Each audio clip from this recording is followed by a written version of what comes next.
պետք է լինեն մաքրակենցաղ։ Ուրեմն կանանց կյանքը, խոսքը, գործը,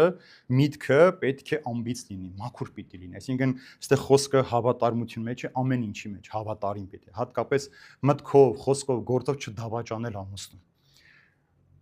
Նորից վերադառնում եմ առաջին բանը, որ կինը տան հիմքն է, սյունն է, ուրեմն այնպես պիտի լինի, որ տունը չքանդվի։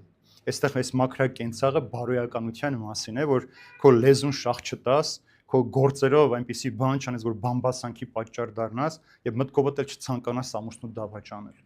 Հավատարմություն ամեն ինչի մեջ, եւ այդ հավատարմության մեջ կինը կարող է, Սուրբ Գիրքն ասում է,